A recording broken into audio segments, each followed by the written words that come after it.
അരുണ്യാമൃതവാരിധിം കരലസത്കോദണ്ഡബാണോജ്വലം സീതാജിതസരോജചാരുമിഹിരം ദുർവാദളശ്യാമളം ശ്രീമദ്വായുസുതേന ലാളിതപദം ഭോജം വരം ദൈവതം ശ്രീരാമം ഹൃദി സാനുജം ശുഭകരം വില്വാദ്രിനാഥം ഭജേ യത്ര യത്ര രഘുനാഥകീർത്തനം തത്ര തത്ര കൃതമസ്തകഞ്ജലിം ബാഷ്പവാരി വരിപൂർണ്ണലോചനം മരുതിം നമതരക്ഷസന്തകം. എല്ലാവർക്കും നമസ്കാരം. ശ്രീമദ് വാത്മീകി രാമായണം സുന്ദരകാന്ഡത്തിലെ 58-ാം സർഗമാണ് ഇന്ന് ചർച്ച ചെയ്യാൻ ഉദ്ദേശിക്കുന്നത്. സുന്ദരകാന്ഡത്തിലെ കഥകളെ ഏതാണ്ട് മുഴുവനായിട്ട് പ്രതിപാദിക്കുന്ന ഒരു ഖണ്ഡമായിട്ടാണിത്. കാരണം ആ മഹീന്ദ്രൻ അവിടെ തിരിച്ചെത്തിച്ചേർന്ന ഹനുമാനോട് ജാംബവാൻ ചോദിക്കുന്ന ചോദ്യത്തിലൂടെയാണ് ഇത് ആരംഭിക്കുന്നത്. ആ സീതാദേവിയെ അങ്ങ് കാണുകയുണ്ടായോ? ആ രാവണൻ സീതാദേവിയോട് എങ്ങനെയാണ് പെരുമാറുന്നത്? അവൾ അവിടെ സുരക്ഷിതയാണോ? ഇനി നമ്മൾ ചെന്ന് രാമനോട് എന്തൊക്കെയാണ് പറയേണ്ടത്, എന്ത് കാര്യങ്ങളൊക്കെയാണ് പറയാതിരിക്കേണ്ടത് എന്നുള്ളതിനെപ്പറ്റിയൊക്കെ അങ്ങ് വിശദമായിട്ട് പറഞ്ഞു തരണം എന്നുള്ള ജാംബവാൻ്റെ അഭ്യർത്ഥനയ്ക്ക് മറുപടിയായിട്ട് ഹനുമാൻ തൻ്റെ ആ യാത്രയുടെ കഥ പറയുകയാണ്. കടലിൻ്റെ തെക്കേറ്റത്തേക്ക് കിടക്കാൻ വേണ്ടി ഞാൻ ആ മഹേന്ദ്രഗിരിയുടെ മുകളിൽ നിന്ന് ചാടിയത് നിങ്ങളെല്ലാവരും കണ്ടല്ലോ. അങ്ങനെ കുറച്ച് പോയപ്പോൾ ഒരു വലിയ തടസ്സം, എന്തോ ഒരു വലിയ പർവ്വതം എൻ്റെ വഴി തടയുന്നതായിട്ട് എനിക്ക് തോന്നി. ഞാനപ്പോൾ എൻ്റെ വാലുകൊണ്ട് അതിനെ അടിച്ച് അതിൻ്റെ കൊടുമുടി പൊട്ടിച്ച് കളയുകയുണ്ടായി. അപ്പോൾ ആ പർവ്വതം മകനേ എന്ന് എന്നെ വിളിച്ചു എന്ന് പറയണം. എന്നിട്ട് പറഞ്ഞു, ഞാൻ മൈനാകം എന്ന് പറയുന്ന ഹിമവൽ പുത്രനാണ്.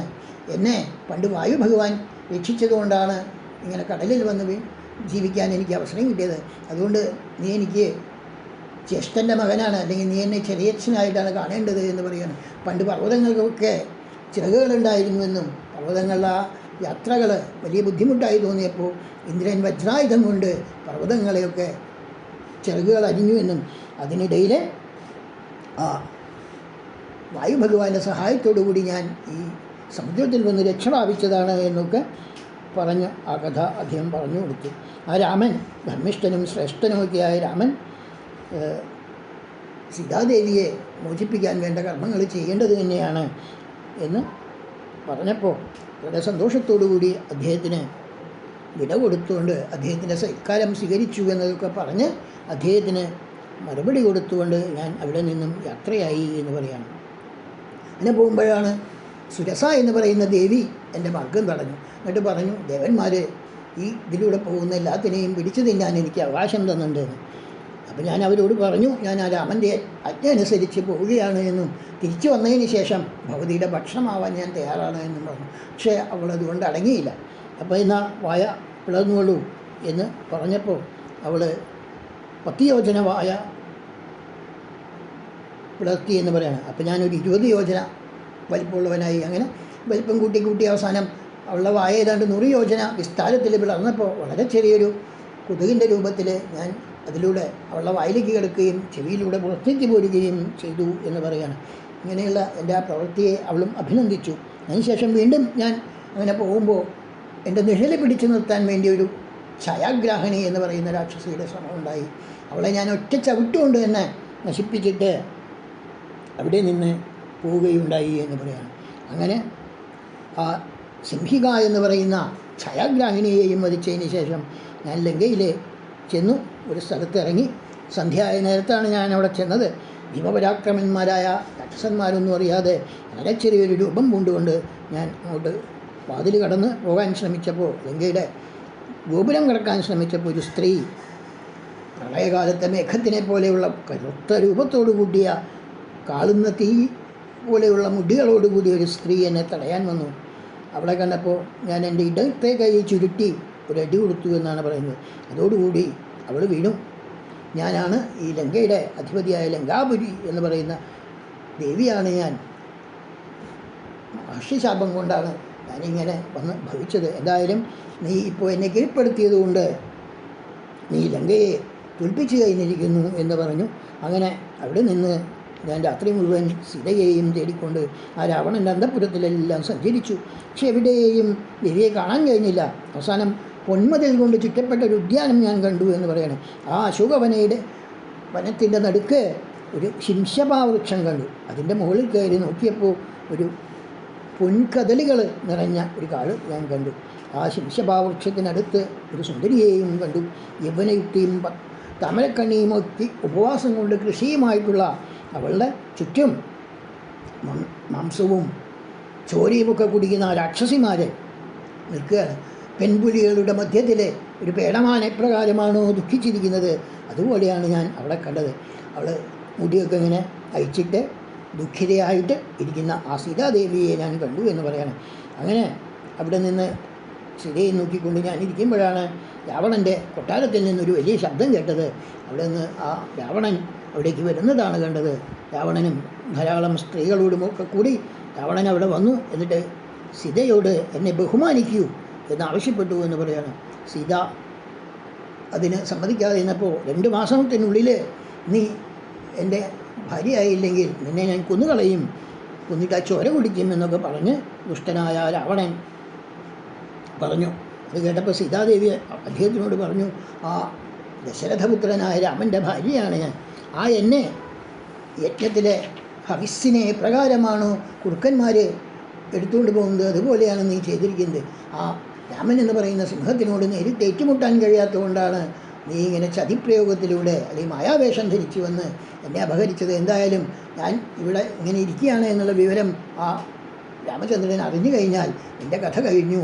രാക്ഷസകുലത്തിന് മുഴുവൻ നാശത്തിന് വേണ്ടിയാണ് നീ ഇത് ചെയ്തത് എന്നൊക്കെയുള്ള മറുപടികൾ ദേവി കൊടുത്തു. എന്തായാലും ആ 2 മാസത്തിനുള്ളിൽ ഈ ദേവിയെ വശകിയാക്കണമെന്ന് തൻ്റെ കിങ്കരികളായ സ്ത്രീകളോട് ആവശ്യപ്പെട്ടിട്ട് രാവണൻ അവിടെ നിന്ന് പോയി.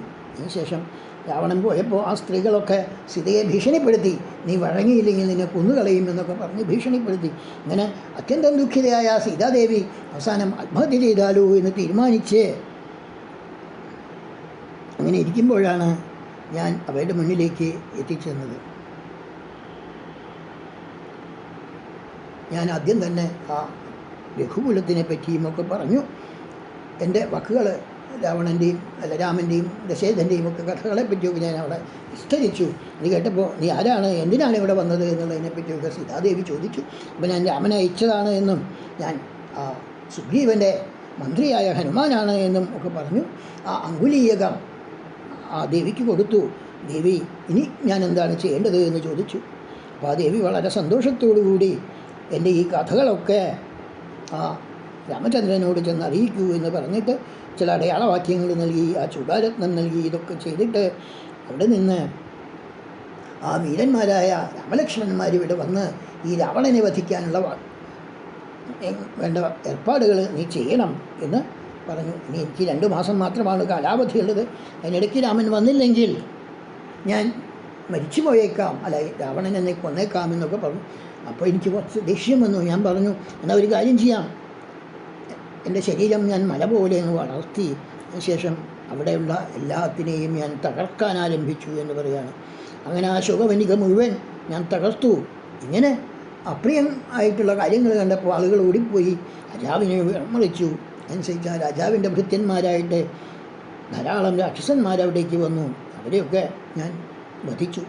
ആ മന്ത്രിയായ പ്രഹസ്തൻ്റെ പുത്രൻ ജംബുമാലി വന്നു, അവനെ കൊന്നു. അത് കഴിഞ്ഞ് രാവണൻ്റെ സ്വന്തം പുത്രനായ അക്ഷകുമാരൻ വന്നു, ആ അക്ഷകുമാരനെയും ഞാൻ വധിച്ചു.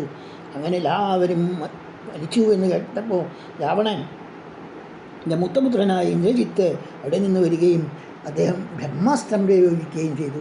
സാമാന്യമായിട്ട് ബ്രഹ്മാസ്ത്രത്തിന് വഴങ്ങാതിരിക്കാൻ പറ്റില്ല എന്നുള്ളതുകൊണ്ട് തന്നെ ഞാനൊരല്പനേരം ബോധം നഷ്ടപ്പെട്ടവനായി തീർന്നു.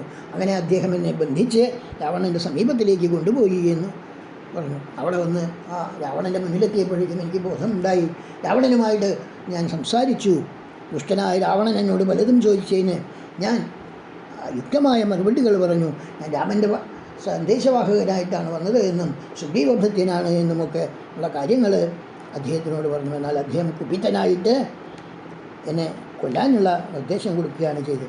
അപ്പോൾ ആ അദ്ദേഹത്തിൻ്റെ സഹോദരനായ വിഭീഷണൻ അദ്ദേഹത്തിനോട് ഇങ്ങനെ പറഞ്ഞു, അല്ലേ രാക്ഷസ രാജാവേ, ദൂതന്മാരെ കൊല്ലുന്നത് ശരിയല്ല, അതുകൊണ്ട് ഇവനെ ഓർക്കാൻ പറ്റിയ ഒരു അടയാളമുണ്ടാക്കി ഇവനെ തിരിച്ചയച്ചാലേ ശരിയാവൂ എന്ന് പറഞ്ഞു. അങ്ങനെ അത് കേട്ട് ആ രാക്ഷസന്മാരോട്, വാനരന്മാർക്ക് ഏറ്റവും പ്രിയപ്പെട്ടത് അവരുടെ വാലാണല്ലോ, അങ്ങനെയാണെങ്കിൽ ഇവൻ്റെ വാല് തന്നെ തീ കൊളുത്തി കത്തിച്ചു കളയൂ എന്ന് അദ്ദേഹം നിർദ്ദേശിച്ചു എന്നും അങ്ങനെ അവർ എൻ്റെ വാലിന് തീ കൊളുത്തി എന്നും പറയാണ്. എന്നാൽ പിതാവ് ആയ വായുദേവൻ്റെ സഹായം കൊണ്ട് അഗ്നിദേവൻ എനിക്കൊട്ടും ചൂടുണ്ടാക്കിയില്ല. എന്തായാലും അവരെന്നെ ബന്ധിച്ചുകൊണ്ട് ഇങ്ങനെ ചുറ്റും നടക്കാൻ ആരംഭിച്ചപ്പോൾ ഞാൻ ലങ്കാപുരിയുടെ ഒരു ഭാഗത്ത് ചെന്നപ്പോൾ ഞാൻ ആ ബന്ധനത്തിൽ നിന്ന് എൻ്റെ ശരീരം ചെറുതാക്കി ചാടിയെന്നും അതിനുശേഷം ആ ലങ്കാപുരിയിലെ വിഭീഷണ ഭവനമൊഴിച്ച് ബാക്കിയെല്ലാം ഞാൻ ചുട്ടരിച്ചു എന്നും അതിനുശേഷമാണ് ഞാനിവിടെ എത്തിയത് എന്നും ഇനി നമുക്ക് ആ സുഗ്രീവനെയും രാമചന്ദ്രനെയും കണ്ട് ഈ വിശേഷങ്ങളെല്ലാം അറിയിക്കാമെന്നും പറഞ്ഞുകൊണ്ട് ആണ് ഈ സർഗം ഇവിടെ സമർപ്പിക്കുന്നത്. എല്ലാവർക്കും നമസ്കാരം.